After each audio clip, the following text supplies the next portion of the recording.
They got to keep the storyline going for next season, man. Yeah. That's how it works. All right. What's going on, everyone? Welcome to the Good New Days, episode number 5, season number 2.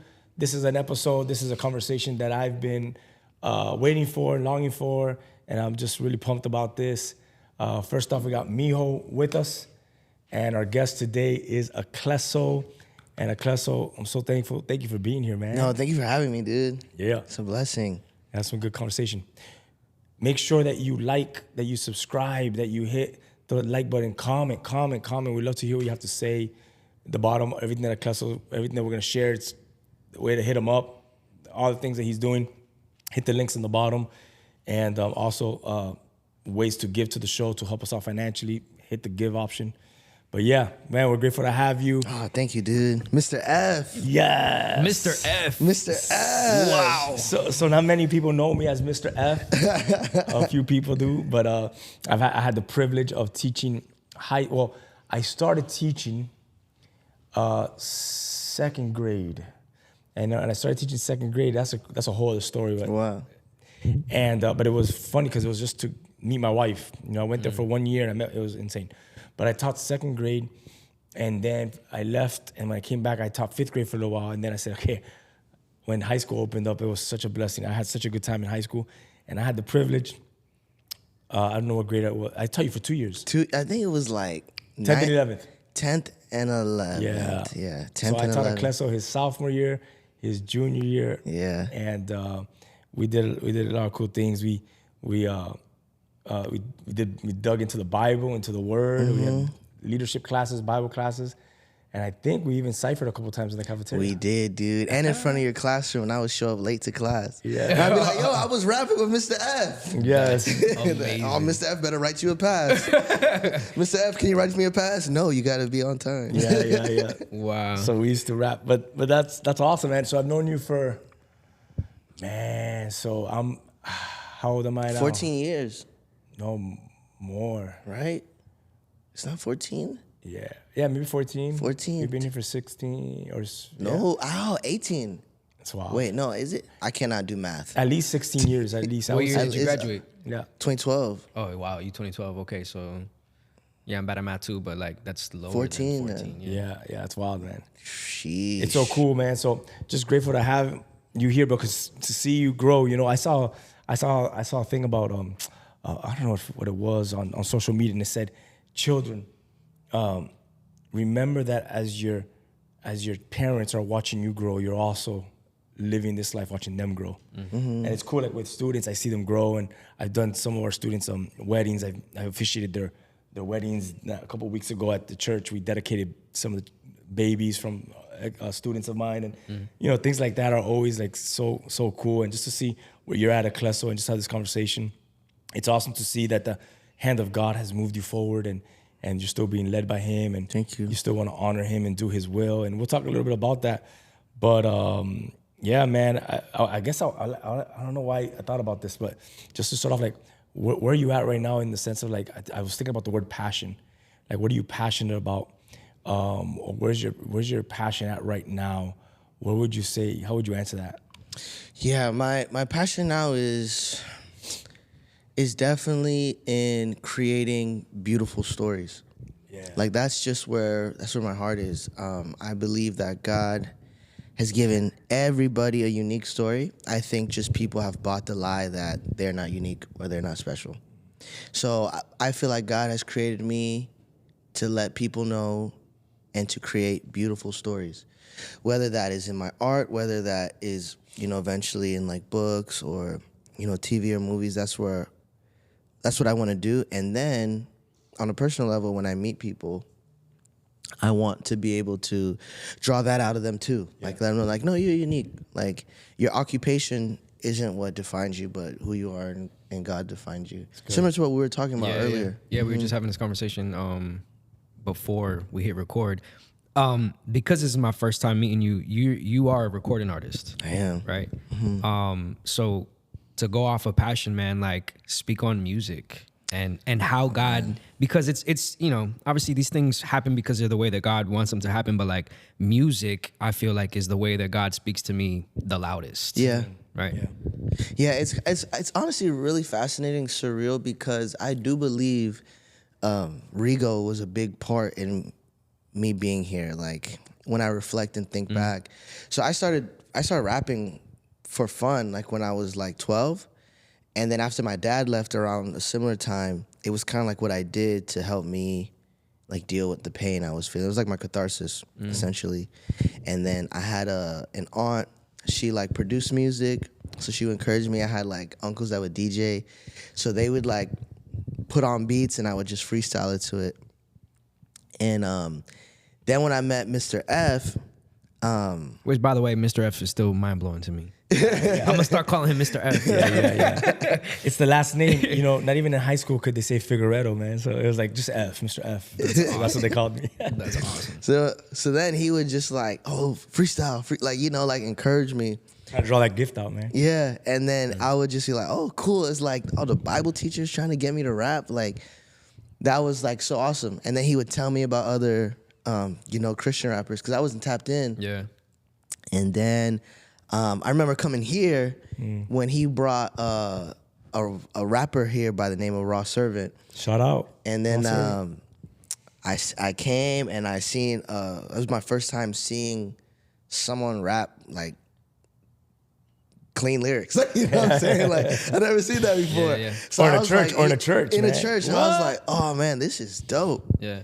And I was like, I kind of want to do it. Like it would be dope if I did it. But then like, I remember telling my mom, I was like, oh, I want to be a rapper. And she turns up on me. Oh, you want to be a thug with your pants under your butt? You want to have a gun? You want to smoke? You want to do all these things? That's what you want to be?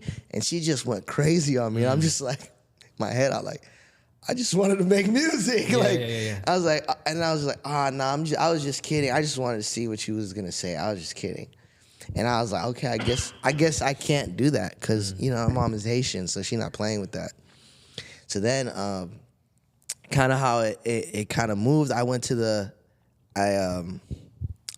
Naval Academy, ran track, and at the academy I met somebody who pretty much told me like, well, you want me to tell you the real story or the abridged? Yeah. Well, look, not only is he an artist, but Aklesso, man, he's talented. He's gifted. He was also a D1 athlete. I was, yeah. So he went on a scholarship to the Naval Academy, yeah. Naval Academy, D1 And not athlete. just any school, but Yeah. the Yeah. Naval Academy. But then I felt God That's was... a good story, though. Yeah. I've heard that story. Yeah, man, that's powerful. But I felt like God was calling me to ministry. So I went to Liberty University, and at Liberty University, that's when I really started getting into music because I had a best friend roommate that was like, bro, you're so talented, you should do this for real. And I was like, nah, man, I'm Haitian. I can't really... I gotta be a lawyer or something. He's like, no, you do this for real. And then it was crazy because I was like, he kept just badgering me about it. Like, he's like, bro, you're so talented. Don't sleep on yourself. I'm like, man, nah.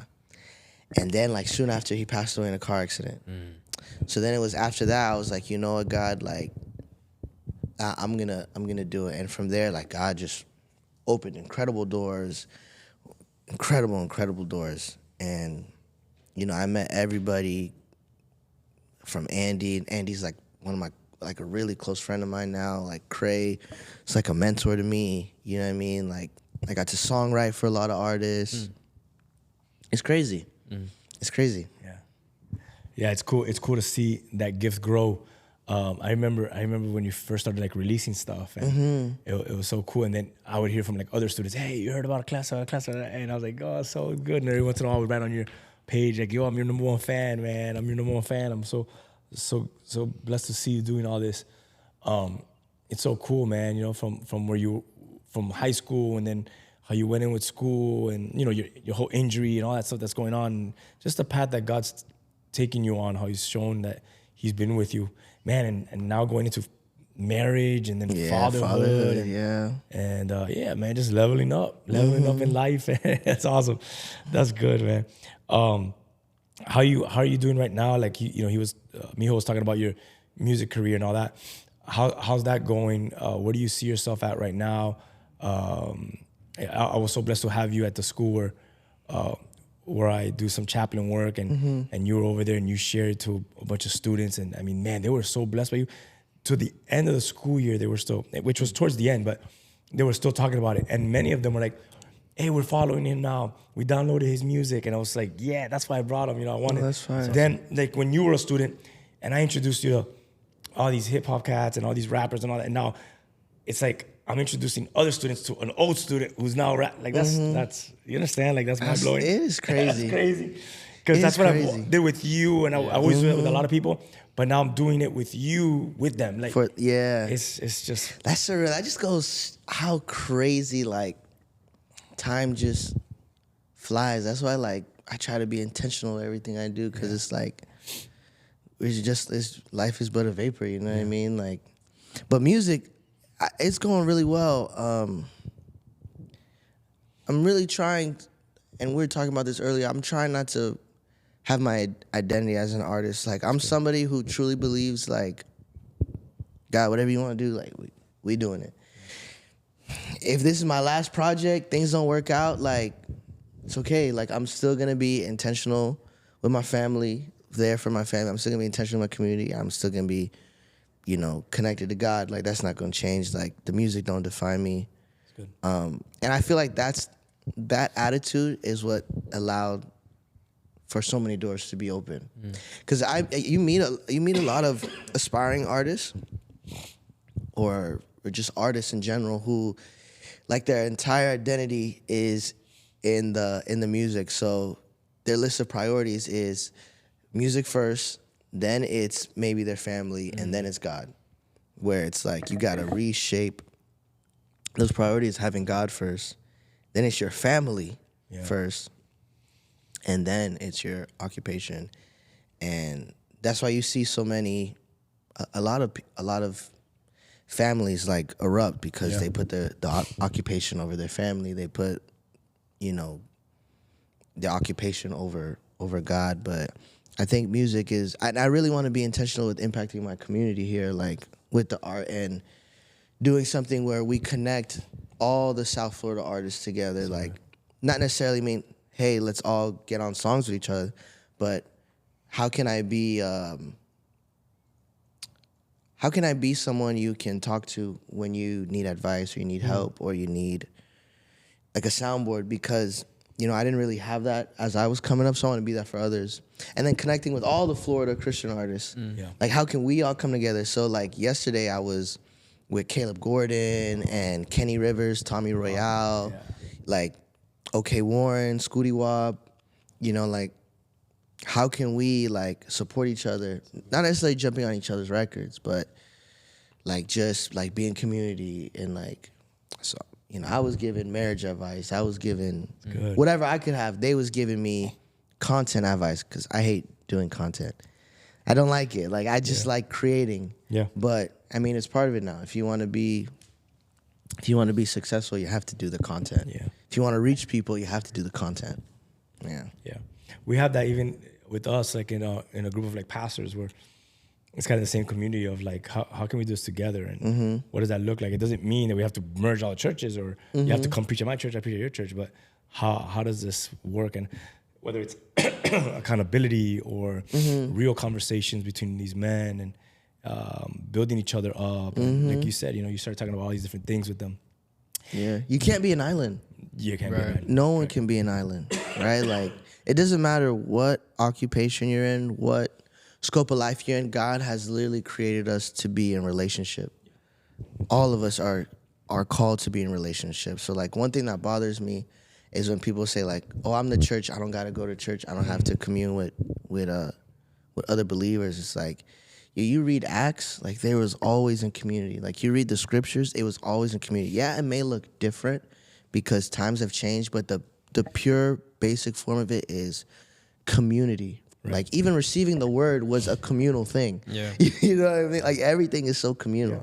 So, yeah. Because at home and watching it or watching your favorite preacher or teacher online and then doing a couple songs or praying together with family at home, that's good. And I'm sure the Lord is pleased with that. But yeah, there's something in community where it just encourages, I've shared that, man. And I've shared that in previous podcasts where I've I've walked in here where I'm dealing with stuff, and it's like, man, it's the last place I want to go. The energy is I have to go pour out or be at church, but then I see just the community, and just being around the community starts to strengthen me, and encourage me, whether it's here on a Sunday or things that happen, conversations that happen outside of here, phone calls, gatherings, hanging out, and it's something we got to fight for, man, because we're living in a day where it's trying to draw a line where people get so, man, just twisted and so lost in their mind and all that it's stealing them from that community, you know, and that's awesome that we see that's happening with that group. Yeah, man. You know, hip hop and rap always was something that was dear to my heart. When I was a kid, bro, my whole wall was wrapped up with, like, I used to have the Source magazines and all these other magazines and all that, and they would have blow up posters in them. So I would thumbtack all these posters all of all the artists I like. So I had Wu-Tang on my wall, Biggie Smalls, Nas, all these artists that I used to love. And when you would walk in, it was like a mural of like all these hip hop artists. And back then, I used to wake up with like a little cassette tape player that you put the time on it, and it would just play the song on the tape deck. And it was like, back then they were called Smith & Wesson. I think they got sued by the gun company. Probably. But Smith & Wesson, I think they were part of Queens. I forgot what group they were part of. Helter Skelter is what they became after. I'm not trying to say to go watch them, to go listen to their music in a sense, but that's what I was wrapped up in.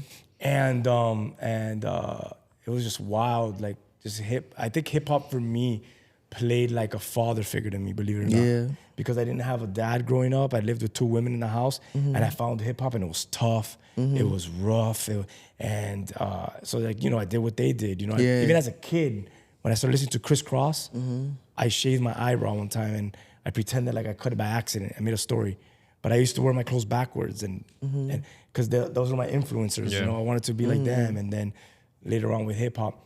And then when the Lord just rocked my life and just saved me, man, and my life transformed, I started to work with youth, and I became a youth pastor at our church. And us and a team of people were like, man, how about if we do a fest? How about if we do an event here at our church every year? We did it for a few years consecutively, and we called it Sunfest, but S-O-N, Sunfest. And it was cool. I had a couple good friends that worked, that we all worked together to make it happen. A good buddy of mine, man, hustled and was behind the finances to make sure he got the donors, and just really brought the event together. And I'm so grateful for these guys. But I remember have you ever gone to Crossover to Pastor Tommy? He calls himself Urban D. No. So he's like was it the B-Boys? Well, No. Pastor Tommy, he pastors a church called Crossover, which is an urban church in Tampa. And he does something called Flavor Fest. Yeah. You know Flavor Fest? I know Flavor Fest, but I've never been there, though. Okay, so that's Pastor Tommy's church, and he was an artist he's an artist as well. Urban D's is his artist name. And it used to mean Urban Disciple, but for reasons, he cut it down to Urban D. And I went one time, I got selected to do a, not their main stage, but like an outreach during the day. I won a contest, and I rapped in one of the outreaches. So to invite people to come back to the concerts at night. And I met him, and I said, man, I'm going to do something like this in Miami. And he's like, do it, man. And a lot of our youth was very urban, like just that culture. And I brought him as the headliner for our first Sunfest. And then I brought in, years later, we brought KJ52, The Truth, Corey Red, all these guys. And break dancers, graffiti artists from all over. So hip hop was always like, my pastor always saw that gift. And he's like, just go, man, whatever your gift is, run with it. And I was in my early 20s, and I said, all right. So it was cornrows and designs in my hair and gold chains, and that's how we used to rock youth group. What's crazy is these parents used to trust us. They used to trust their kids with me and my youth leaders. Like, what? That's wild. And I see pictures of myself when I was a youth leader. I was like, I wouldn't drop off my kid with that guy. You know? That's awesome. But it's real cool how the Spirit of God just moved in those youth services. It was so rad, man. What an amazing time that was. And I feel like that has always lived in me to say, man, like that's why I did that in high school, because my pastor did it in me. And then I'm like, man, no, you got a talent in you, bro. let's rap, let's freestyle, let's do this, let's, you know. So I think that's cool. Do you know Oscar Soul Rhymes? He used to rap Soul Rhymes. I'm not I never heard of him. Mm-mm. He's more old school, so probably not. But the same thing with him, saying, man, the first time he rapped, I was on stage with him, and then he started rapping all over, and I was like, man, that's so beautiful, man. Yeah. To see God use us. So here you are with music, and I want to talk a little bit about like some childhood and just because you have a family now. You just got married, right? I got married. It's gonna be 3 years in November. It's crazy. And then your baby boy, who's a stud, Almost man. 3 months. Yeah. Yeah. You saw the picture of his boy? I did, yeah. It's He's beautiful, dude. Yeah. I love watching him on Instagram, man. You can tell he's so in love with his son. He did a song about your son. Yeah, it's called The World. The World. It's a beautiful song, yeah. Yes. It was Can I get it and dedicate it to my son? I mean, I think it's Of course. fathers should grab that song and dedicate it to their sons. 100%. It's my favorite song I've ever made. Yeah. Yeah. I'm sure now as a father, it's now bringing creativity to your music and stuff, because I don't know how many messages I've preached. Imagine how I can't even tell you. I did the math years back, but I have to do it again. But two of my favorite messages have been messages that were inspired by my children. And I'll never forget one. One is called A Walk with My Son. Wow. And I got that message by walking in a little radio flyer around my neighborhood with my son.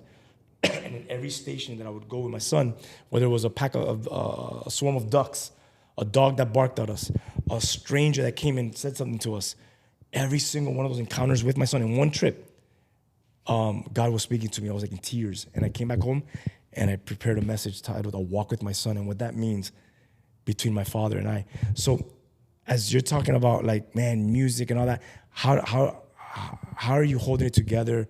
Like saying, man, you know, I'm trying to use my gift and I want to grow in my gift, but now I'm also growing as a husband. Yeah. And I'm also growing as a father, and I have to help pastor my home and lead my wife and lead my son now. Yeah. Just to encourage someone, or just to see how the Lord is what is he showing you during this season that you're in? You know what's so fascinating is I wanted a daughter. Yes. I wanted a daughter, and I really, really wanted a daughter. And looking back, the reason why I wanted a daughter, because I knew if I had a son, it was going to be very challenging for me. Just because of the relationship with me and my father. And what made it even, I think God obviously is the most intentional being on the world ever. Obviously, he's God. And the things he does just marvels me, because right when I found out I was going to have a dad, my dad, who I hadn't seen in 17 years, like physically came back in my life. When you were going to have a son, your dad came back into your life? Dad came back in my life. So it was kind of just like, yo, God, what is happening right now? Like, it's like, I don't, like, and it was crazy because I made peace in myself, like, oh, I'm never going to see him again. And I'm like, okay, like, I thought I, like, truly forgave him. And then, like, I'm about to be a dad, find out I'm having a boy, and then my dad's like, yo, it's good. Like, yeah. What we doing? And it's just like, yo, this is crazy. So with my son, it's kind of like, it just like puts a different battery in your bag. Yeah. It's like, it's a different kind of battery. And it is, honestly, I knew it was going to be hard, but I didn't know it was going to be that hard. You know what I mean? And it allowed me to have a different kind of grace for my dad. Bruh, that's good, man. Like, yeah, I've been thinking about that so much, like, lately, like, and you were talking about it on your last podcast when you were talking about, you know, the pruning and not giving up. Like, you know what I mean? Like, my dad gave up on me, you know what I mean? But it's like, he gave up on me, my sisters, my mom, you know? And it's just like, yeah, like, you have this weird fear of like, oh man, I don't want to give up on my son. Yeah, you know what I mean? that's Like, or you have this pride beforehand, like, oh, I would never do that. Right. You know what I mean? But my grandpa, I never met him, did the same thing to my dad. My dad did the same thing to me. So it's a fear, you know what I mean? But it's like when you walk with Jesus, it's like he can break any chain. Yeah, you know what I mean? yeah, I still that's think good. about the sermon you did when we were kids. When you put the chains around you and like, God, break these chains. Like, Chapel service, right? I'll never forget that service because I felt chained. You know what I mean? Like, so it's just like, you know what I mean? Like, it's a beautiful, like, it's a beautiful thing. Like, with my family, like, just kind of like, man, he just puts a different battery in my back, like, and it's not necessarily like he's giving me more creativity, but it's just more. It's like I'm more intentional. I'm more intentional with everything, you know. So your dad is still in your life, like right now? yeah, You're in that process? I can see him if I want to. It's in that process. It's in that process. Like it's not like your story with you and your dad, where now how y'all are best friends now. Yeah. It's not that. I don't know if it'll ever be that, but I don't know. I don't want to say that, but it's not that, you know. Yeah, I think the beautiful thing about becoming a parent is what you said earlier about understanding grace. Because you look at yourself and you start to recognize A, how hard it is, and B, how much you really don't know. Yeah. Right? So then you kind of got to put yourself in your parents' perspective. And each of us have a different story, right, with our parents. But I'm always like, man, like, I'm trying to figure this out. I used to hold so many things against my parents, but they were once where I'm at, where like, if I don't know what I'm doing, my parents didn't really know what they were doing either. And then the other side of that is like, it's a true example of like God showing love in his purest form and understanding that love, right? And because of our walk with the Lord, like that love is twofold. Now you understand your mom's love towards you, you have the love towards your son, and then the love that is forgiveness that'll get you to a point where, God willing, and we believe in that you'll come to that understanding with your father. Yeah. And then it's just gonna break that chain, right? So now your son is better off, and his son hopefully is better off, and the legacy that you leave, because your dad's legacy and your mom's legacy, right? So it's an intricate thing that at the end of the day, you're like, man, like God really is intentional, and we know this, but it's a beautiful thing because it forces growth in a unique and outstanding way, and your eyes, like, it's like, man, like, it's not like I'm different. It's not like, you know, maybe I hustle a little bit harder because we need to provide for, in my case, for my daughter. But it's like from grace to grace. What does that mean? Like the Lord continues to open my eyes to different levels, because there's levels to it. Yeah. There's levels to our walk with the Lord, and just things that we've never walked into that now we walk into as dad, as a father, and as a husband, which is, that's, you know, two separate roads there that obviously are intertwined in one, man. So, yeah, I feel you on that. I feel you on that 100%. Yeah, it's crazy. And then the best part, right? The best part is that eventually it'll seep in through what you do, which I'm sure it already has, right? Like, I mean, you have a single out. You know, I saw in March you released it, right? Was it in March? The world, yeah, for your son, right? So now, what does that continue to look like? And it's unfathomable, man. It's limitless what you can do now because of your son, and then what your story eventually becomes with your dad and with your son, and wherever it's not even wherever you choose to take it, but wherever God is going to lead you into. Yeah, man, that's awesome. Yeah. That's good testimony. Thanks to.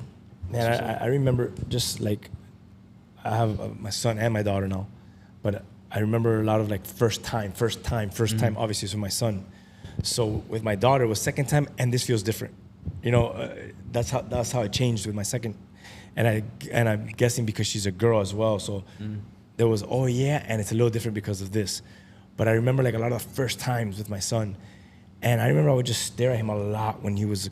I still do a lot, but now it's a different stare down. Do it. Yeah. No, but seriously, like when I used to just stare at him, like sleeping. I have so many, I don't even know how many pictures I have backed up somewhere of them sleeping. Like I always take pictures of them sleeping, always. And I just stare at them, and I just remembered always looking at my son saying, what? There's a soul in here. Yeah. Like that to me is mind-blowing, to know that we are part of this creating, and God gave us a son, and then I'm like, and there's a soul, and what am I gonna do to father that soul? That's scary, man. You know, like that soul has a lot to do with what I do now in his upbringing and how I'm gonna do this. And it's just so wild as a father. You know, fathers are as a father, man, we're so important. There's statistics that show the dynamics of the house, how it's drastic, just the drastic changes just that the father's present. Just not even that he's involved in the kid's life, just the fact that he's there. He just showed up, and he's there, just showing up every day. That right there statistically is mind-blowing compared to children that live with a single mom. Yep. And I think there's something that God wants us to walk in as dads, man.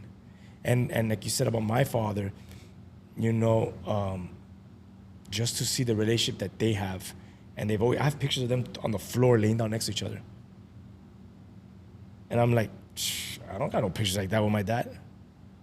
So they have a relationship that is beyond my dad and mine's relationship when they were already. So like that's a gift from God. Yeah. You know? So the Lord is into restoring and bringing back sons back to their fathers and fathers back to their sons, like he says in the prophet. And so yeah, man, God's just getting started. Who knows with your dad and your son and the picture of all this. Your son, God will do wonders, man, and miracles in your dad's heart because of his grandson, man. That's what's up. Yeah, that'd be a blessing. Yeah, for sure. So it's just good, man, to see you walking into this fatherhood now. Thanks, dude. Yeah, that's real cool. And it's still early and young, and you got older guys around you. Your pastor, who's got a family as well, and a godly dude. And shout out to the church. Want to give a shout out to the church? Shout out to Brook, Miami. Yeah, Brook, Miami. Pastor Mucci. Pastor Mucci, yep. Yeah, so we're grateful for them in the city and for that church and everything that he does. And so you have all these men, man, that you know you could call on and just say, yo, I need to cry on you. I need to have some advice, man. Going through it. Yeah. Be like that though. Yeah. We were speaking off camera, was it off camera, or I think it was off camera, that you were reading a book, something along the lines of just obedience, man. And essentially, to me, man, that caught me off guard, because I feel like that's where I am at right now, right? Like, where is my obedience? And I'll share with you a little bit about like just me as a dad, right? Like I feel like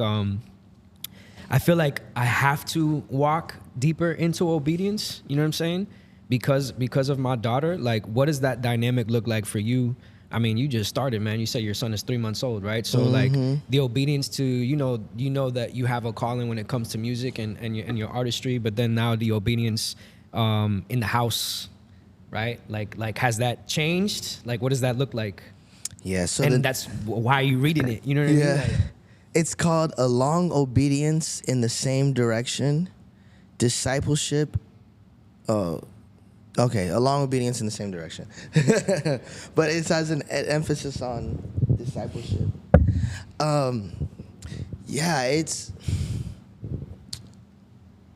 This book has really, really helped me shift a lot of my perspectives.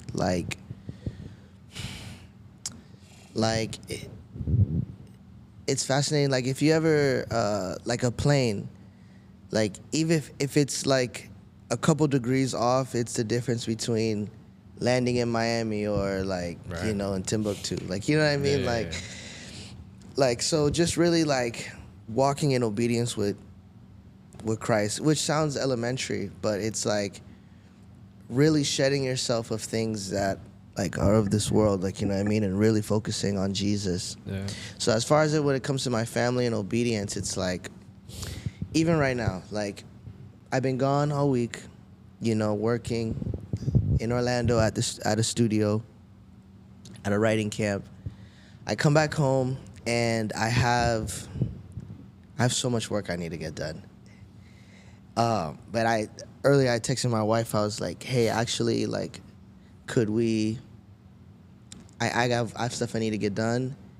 Could we spend time, like more intentional time on Monday? You know what I mean? And as I was looking up the name of the book to tell you it, she texted me, I was really looking forward to hanging out today, ... Yeah. So I'm like, oh man. Yeah. I gotta be obedient and book the work for later. It's gonna be there Facts. still. Yeah. And Yes, I got sir. time with family. Yes. Yeah. Like that's what it means to be obedient to God. Like, yo, Yeah. you was gone working. She was holding down the family. You haven't been here for a while. Yeah, you got a lot of stuff you need to get done, but you need to tap in with wifey. Yeah. And your son. Yeah. So I was like, all right, I'm gonna tap in. Like, Yeah. you know what I mean? Yeah, man. So it's stuff like that, like sacrifice, you know. And it's like I know the stuff I need to get done is pressing, but it's like there'll always be something pressing. For sure. You know, but family I gotta lock in. Yeah. Mm-hmm. Yeah. Yeah. Well, go ahead. No, I was just gonna say that's the greatest thing. As your son gets older, the greatest thing that you're gonna show your son is you and his mom, and you're gonna do for him what you never had, what your parents could never do for you, and that's what me and my wife fight for, right? Like all the time, like even when we're fighting or even when we're like, we know, okay, at some point someone has to get humbled, like we can't, like pride can't continue in this thing. Yeah. And when one of us humbled ourselves and we could talk it out, beef it out, and the make out's the best, man. You know, when you make up, well, the make out too, but when you make up, sorry, when you make up from one of those things, Yeah. it's awesome, and it's vulnerability and it's honesty, and the household feels it, the kids feel it, they feel the love, and then they feel the tension, and they get to feel the whole dynamics of what the household is, you know, not like we scream and fight and curse and all that, or we even do that in front of the kids or anything like that, but there could be a time when they know, hey, they're talking different. Their body reads different around each other. But the greatest thing that we do is continue to be there and make it work, man, and just love your wife. That's one of the greatest advices, man. Just love your wife and love their wife well in front of your kids, man. Love her outside of your kids, but love her well in front of your kids, because that is gonna create a healthy home, man. Yeah. So yeah, the ... is, I'm gonna fill in those dots. Yeah. I'm going home today, baby. I'm going home. Yeah. We're gonna hang out. Yeah, man, that's such a good word from you, and just testimony in general for anybody that may be watching and that struggles with that, man. Because I think, like, as men, right, who love what we do, man, like we pour a lot into that, right? And it took me a long time to understand what you just said. Like, no, I need to go be intentional with my family right now. And I believe that, like, man, like our generation struggles hard with that because of how we grew up, because of lack of that in the house, because we didn't see that, whether because one or both parents weren't around or because one parent wasn't emotionally intentional. So you didn't see those type of things, you know what I mean? So, like, man, good for you for seeing that, because for me, I'm like, bro, I wish I thought that when my girl was 3 months old. Like I have these conversations all the time where I'm like, yo, I really don't remember those first 5-6 months because my mind wasn't where it should have been, right? Because I wasn't intentional with being home at a certain time because I was pouring too much into work. So I don't have all these memories, you know what I mean? So, like, bro, like, that's amazing. Yeah. That's good. And that is prime example of, like, obedience, right? Because when you're aligned with God and with where he wants to take you, and your marriage is lined up, you know what I mean? And that feeds into every single category of your house, and then which is only gonna bless you back when you gotta get back to work. Yeah. So how's your wife, her role into this as your supporter? How does she play that, man? How, you know, you're in Orlando, you're working hard, you're moving parts, and she's there with the baby, you know, she's there with your son. How does she maneuver in all of this?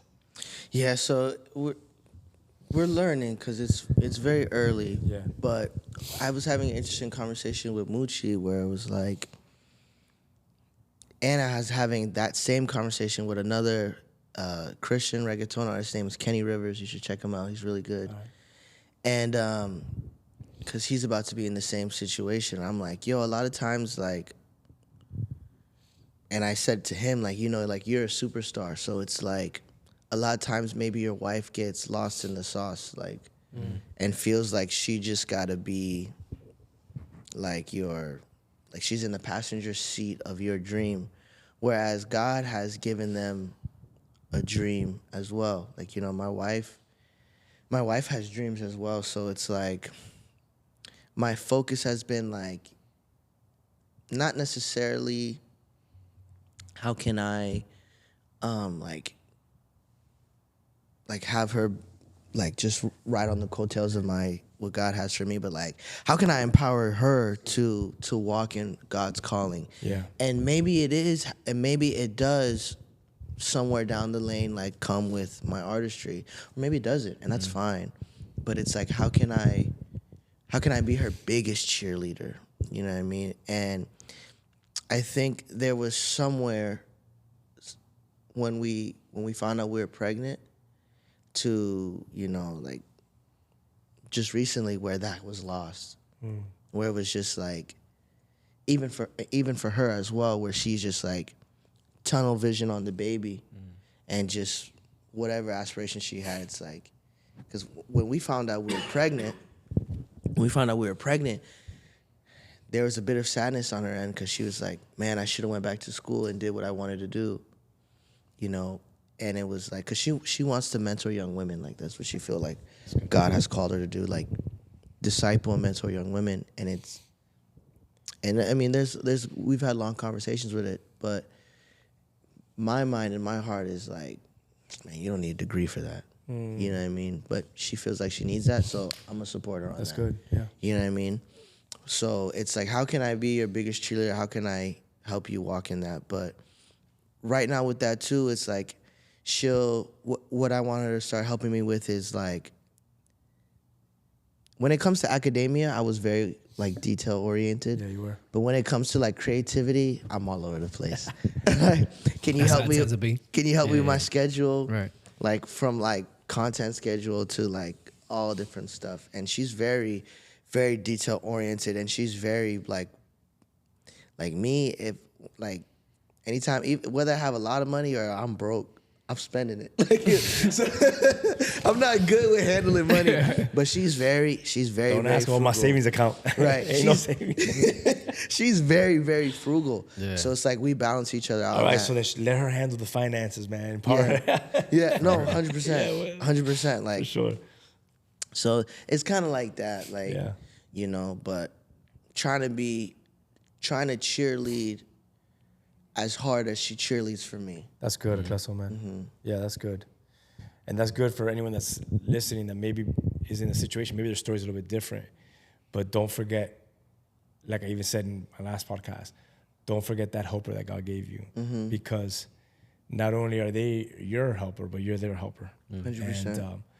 And they were, you know, not to go back to the last one, but Adam and Eve were put there together for a will, for a purpose, for God's will. And same thing with you and your wife, man. God put you guys there together for His purpose, for His will. So that's good, man. That's awesome that you're at that place. Yeah, that'll grow. Yeah, man, that'll definitely grow. So, man, talk to me about, like, you know, you were big into sports. I always remember that. You were amazing. You know, you're talking about academia. I remember you were always on point with your studies and all that. You cared about your studies. I don't look at you as someone who slacked off much with studies. Like you were. I mean, I just think you were a smart dude. That's why you did good with it too.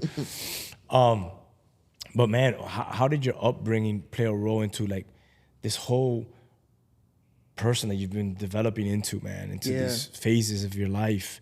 But we all come from somewhere, and I always say that, right? Like, we are a product, man, of our upbringing, of the society, of the community that we were in, and that's why you could get around a certain culture of people and something clicks in you. And you're like, yeah, this is my people. And it's just because you have those experiences when you're young, or you might get with someone else. You're like, I feel love, but it's not like, it's not the same. Yeah. How did that look like your upbringing and all that? Yeah. So I'm honestly like super grateful that I was able to go to day Christian school. Like, people with my story don't end up here. You know what I mean? They don't end up serving God. They don't end up they end up in prison or dead. Like, that's really the story. Like, I was very angry kid growing up. I was so angry. Because my mom would work so much and my dad just wasn't around. So it's like, I'm just like seeking for love and attention. You know what I mean? Like, I feel like a huge hole in my heart. And I'm looking for some semblance of family. So like sports was like an amazing outlet for me. Like, I've always did sports, but I just kind of like threw my entire being into sports, and I was just super talented. Like, when I was 15 years old, I could long jump over 23 feet. Like I was like, you hold records, right? Mm-hmm. Right. Yeah, I got all of them. Like, when I was like 5'6", I could dunk a basketball. Like I was just insanely talented. And then I tore my ACL. Like, I was so arrogant and prideful too. I thought I was God's gift to earth. And I remember I'm at the junior. I qualified for the Junior Olympics, and I go to Disney Wild World of Sports. Before the competition, I'm on the phone with a girlfriend at the time I shouldn't have been dating, and I'm arguing on the phone, so my mind isn't there. And I go to compete, and I fall the wrong way, and I tear my ACL. We don't have insurance. Wow. We don't have no money, and yeah, we was really down bad, and it's like my whole world like dissipated in front of my face, like, because that was my identity. My identity was I'm an athlete, and then now it was like, who am I? And we could not afford surgery, and I remember just looking for some ray of hope, and then Mr. F invited me to a revival night right here. Yeah. Crazy. Right here. And I remember praying right there, putting my prayer request on the wall. We had we put a big construction paper on this wall, and we put prayer wall on it, remember? In blue, I think it was. That's what he's talking about. And I'm like, yo, God, heal me. Like help You wrote me. that with a Sharpie. Remember we had the Sharpies hanging? You wrote heal my knee? Heal my knee, like, help me. And then, my mom was able to get approved for me to get insurance. Like, because we didn't have insurance. Sometimes we didn't have light at the crib. So that's how hard it was. So, and the reason I was at Day Christian, because I had a donor, and I don't want to say their name. Oh, the McNeils. The McNeils, like, they paid for me to go to that school. Pause on that. What a beautiful people, man. Beautiful people. Don McNeil, his wife. Rhonda, Jessica, like, they paid for me to go to, like, we couldn't afford it. Like, they paid for me. And, oh, I didn't even know that, man. That's awesome. So that's how I was able to finish. Thank you, Lord, for allowing that, man. Yeah, that's so good. And then I was supposed to get a surgery at some kind of like, I don't want to use the word bummy practice, but they like do surgery primarily for old people. But we somehow got the doctor to do my surgery. Wow. And I came back and I became a 2-time state champion. Yeah. Crazy. Missed my entire junior year, came back senior, 2-time state champion. Track and field? Track and field. Wow. So I owe a lot of it to, like, going to my mom, like, just really wanted me to stay at Day Christian, because that's where I met Mr. F. Yeah. That's where I met Manny, who was my wrestling coach. He passed away. And he was a father figure to me. That's where I met Coach Jesus, was like a father figure to me. Coach D, who was a hard mother figure for me,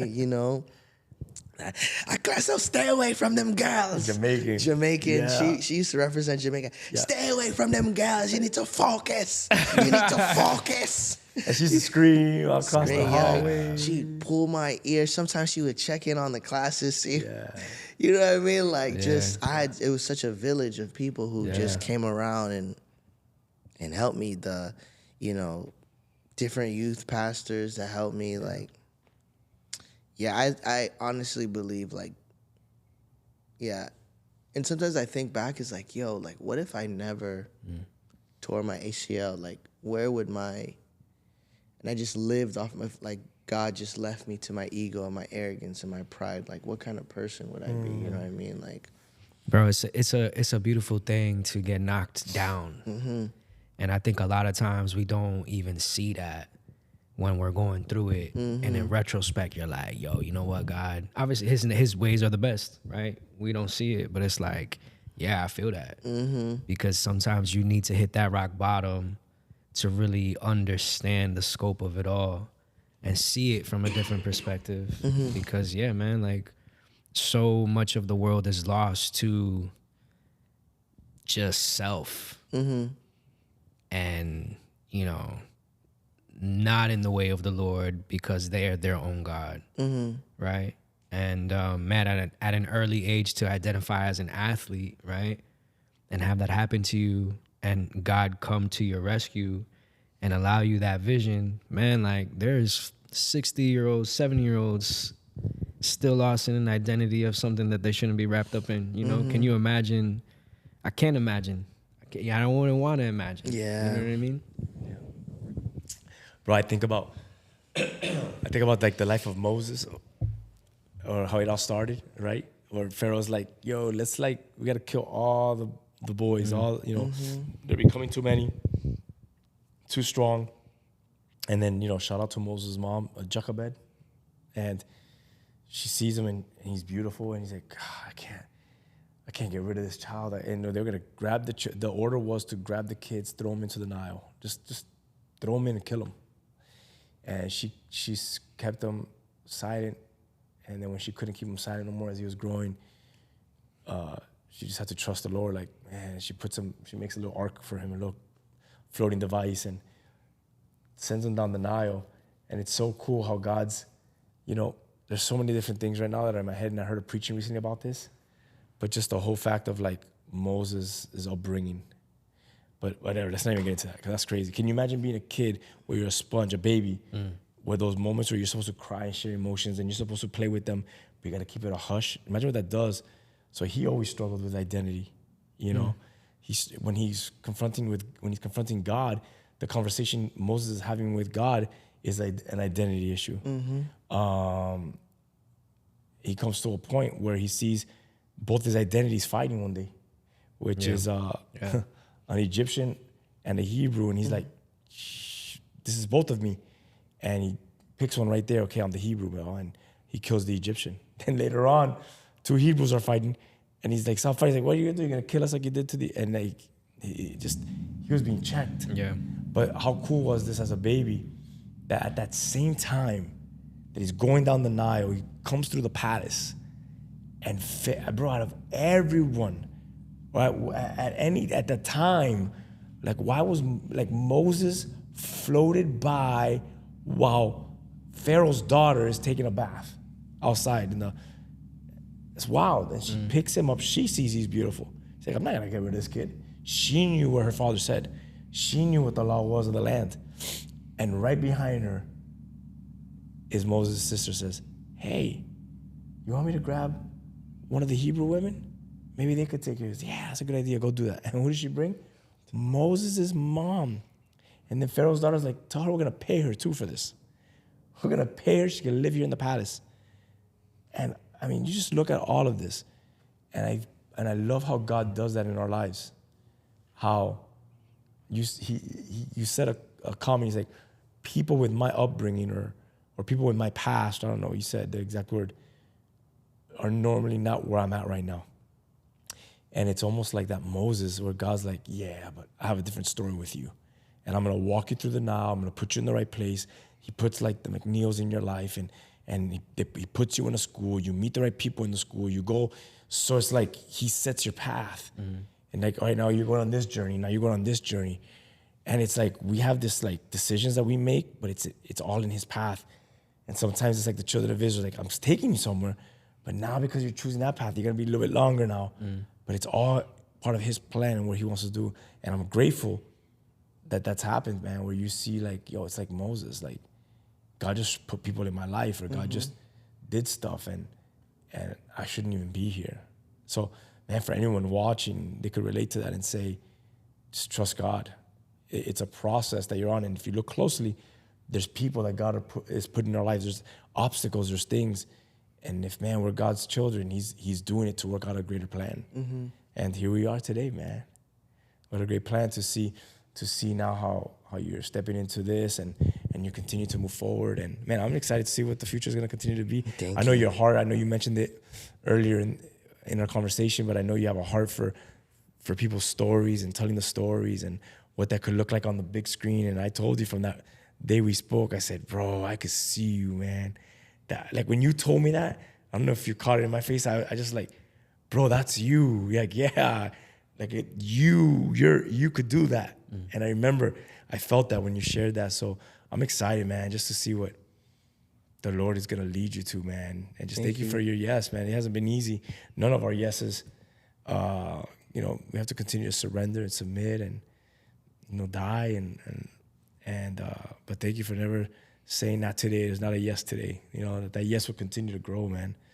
So sounds good. What advice would you give? Maybe, I don't know if this will hit someone that's like, I want to try to make it in whatever field or whatever it is, maybe as an artist. I don't know, man. Like, what can we say for that person that's trying to climb up am I saying it right? Climbing up the mountain, scratching to get to the top, but there's those struggles, or like, how can I get there, or my journey to that? Like, what advice, as you are in a journey to where the Lord is calling you and you're gifting, what advice would you give someone that you've learned and that you've gone through? A couple things. I say the first thing I would say is surround yourself with people who are honest. Because you may want to be,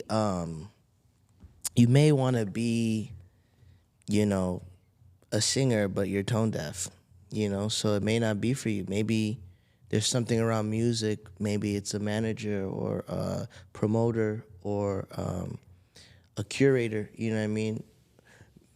So have people around you that are honest, that could say, like, maybe this isn't for you, Man, and accept it. Accept it, yeah. Don't get mad and bitter and cancel them and say, you're no longer my friend. Yeah. That's actually one of your greatest friends if they're able to be honest. Yeah. But I only say that is that if you're just doing it because you enjoy it, then like, who cares if you're not good? Like, it's fun. Have fun with it. Have fun with it.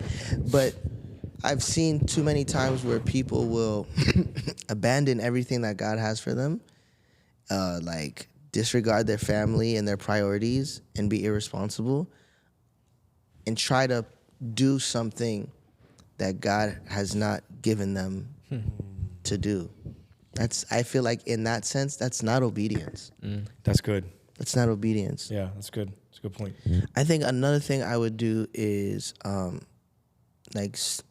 say God has something for you. I would say really just, I guess it sounds elementary, but really pray about it, because timing is everything. Like for me, in my situation was like I knew I had everything it took to be like a really good artist.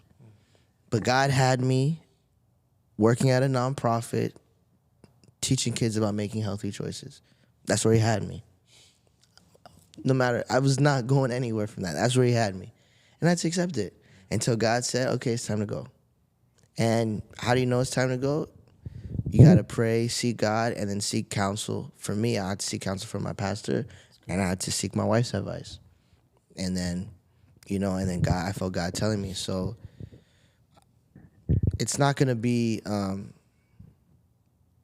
for me, it wasn't, I feel like God's a God of order, so it wasn't like mixed signals. It was very clear. Yeah. There was something else I was thinking about, but I can't remember it. But I think those two things, though. Yeah, those are good. strong, man. Knowing that, yeah, that's good advice, man. That's good. Yeah.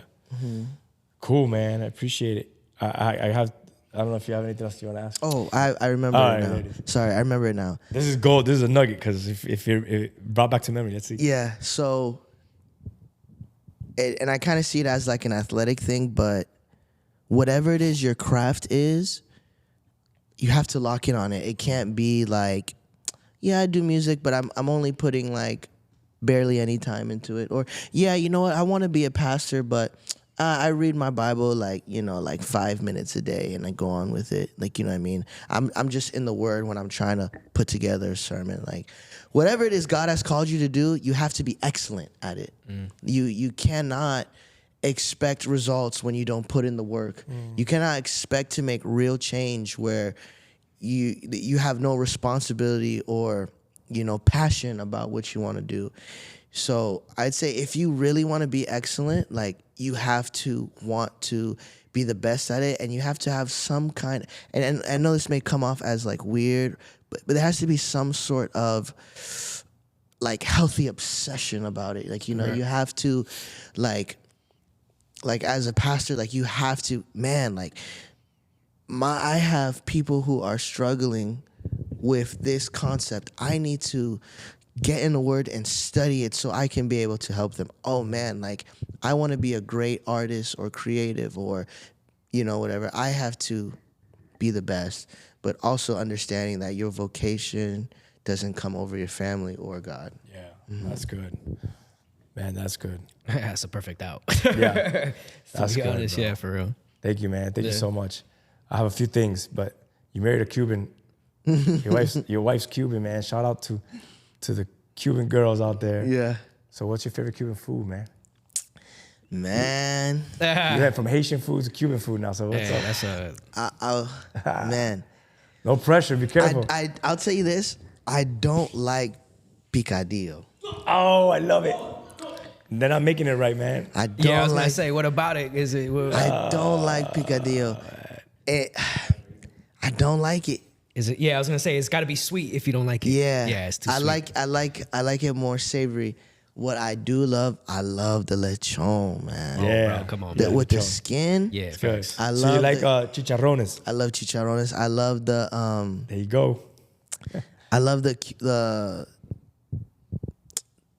Cuban sandwich where they got like the ham and the Yeah. pork with the Yeah, it's just a mustard. Cuban Cuban sandwich. Cuban Yeah, sandwich. yeah. Yeah, Medianoche, there you go. That's good. I think Cubans make amazing rice.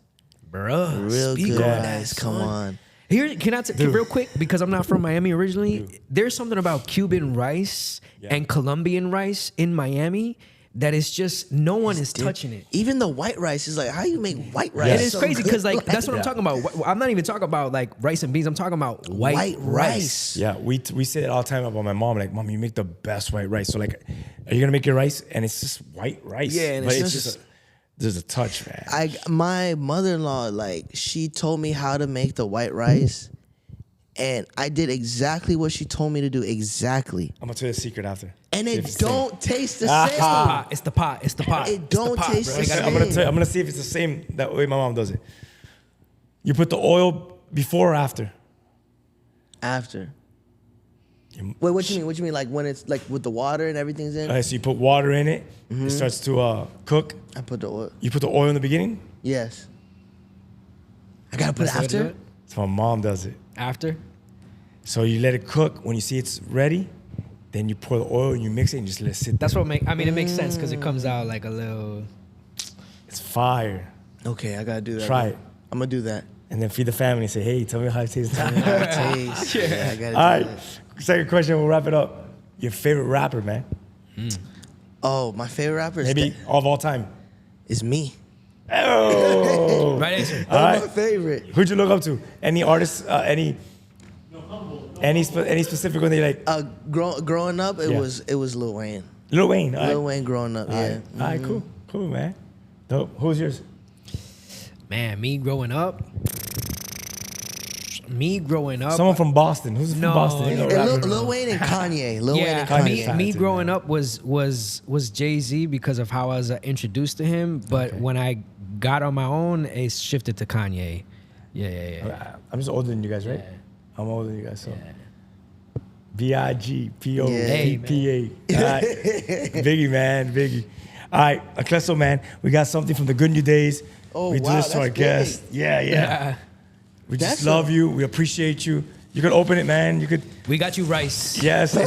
Now we know. Now we know for next time. Or the oil, the Cuban oil. Yeah, we got you. Yeah, Well, we got you some We got Good you New the cooking Days rice. gear. Yes, sir. Yeah, got you a hat. And we appreciate you. You're part of the fam now. Oh, nice. Yeah. So thank you, man. Thank you for everything. No, thank you, dude. There you go. It Yeah. feels so soft too. Yeah, it's good. Actually, that's a really, really good quality sweater. So I'm gonna say, bro, that's gonna be good in them cold studios we be in, bro. Mm-hmm. yeah. Got a little something for you. Where can everyone find your stuff? Can you just tell people where to find you, your handle, Instagram, Yeah. everything? So Spotify, anywhere you can stream music, Aklesso, that's AKLESS. Oh, Aklesso, AKLESSO. Instagram, same thing, Aklesso. Yeah, you can find me anywhere. Yeah. All right, guys, hit the links in the bottom. You get all his stuff down there. We thank you for joining us in the Good New Days. Thank you, Aklesso. Thank you, Mijo. Stay tuned. We got some more people coming up. You don't want to miss it. Great conversations. Today was amazing.